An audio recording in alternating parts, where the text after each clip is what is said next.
નમસ્કાર, આપ જોઈ રહ્યા છો નેશન પ્લસ ન્યૂઝ. હું છું આપની સાથે હેતલ ભગત.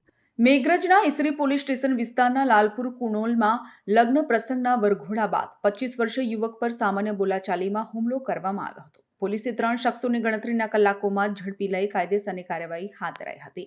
મેઘરજના લાલપુરમાં કૌટુંબિક લગ્ન પ્રસંગ હોવાના કારણે 25 વર્ષીય યુવક સંજયસિંહ રાઠોડ રાયપુર ખાતે મશીન ઓપરેટર તરીકેની કંપનીમાં નોકરી કરે છે. જે ગામમાં કૌટુંબિક લગ્ન પ્રસંગ હોવાના કારણે રજા મૂકીને રાયપુરથી પોતાના ઘરે આવ્યો હતો.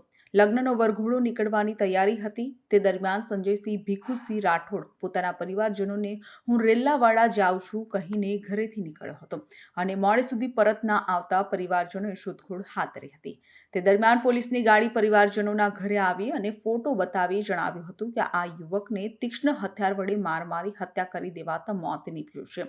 ત્યારે પરિવારજનો ઘટના સ્થળે પહોંચતા સાથળના ભાગે તીક્ષ્ણ હત્યાના ઘા ઝીંકી કેટલાક અજાણ્યા શખ્સોએ બોલાચાલી કરી યુવકને તીક્ષ્ણ હત્યાના ઘા ઝીંકતા વધુ લોહી વહી જવાથી યુવકનું મોત નીપજ્યું હોવાની પોલીસની પ્રાથમિક તપાસમાં બહાર આવ્યું હતું. આ મામલે નાયબ જિલ્લા પોલીસ વડા સંજયકુમાર કેશવાલ દ્વારા અરવલ્લી એલસીબી અને એસઓજી સહિત પોલીસની 4 ટીમો બનાવી હતી. ઈસરી પીઆઈ એચઆર ડામોર સહિતની ટીમે હત્યા કરનાર આરોપીને ઝડપી હત્યાનો ભેદ ઉકેલી 3 આરોપીઓને જેલના હવાલે કર્યા હતા. પોલીસે હત્યારા જયદીપસિંહ ઉર્ફે જીતેન્દ્ર રાઠોડ, આકાશસિંહ રાઠોડ, વિરેન્દ્રસિંહ ઉર્ફે રાજુ સોલંકીની ધરપકડ કરી હતી. પોલીસ સ્ટેશન વિસ્તારમાં લાલપુર કુણોલ ગામમાં એક મર્ડરનો ગુનો દાખલ થયેલો, જેમાં તપાસ કાલે ચાલુ હતી અને તપાસના અંતે જે મરણ જનાર છે એના જ મિત્રો, એમાં એક જયદીપસિંહ ઉર્ફે જીતેન્દ્ર અભયસિંહ રાઠોડ, આકાશસિંહ છત્રસિંહ રાઠોડ અને વિરેન્દ્રસિંહ ઉર્ફે રાજુ નવનીતસિંહ સોલંકી, એ ત્રણેય સાથે મળી અને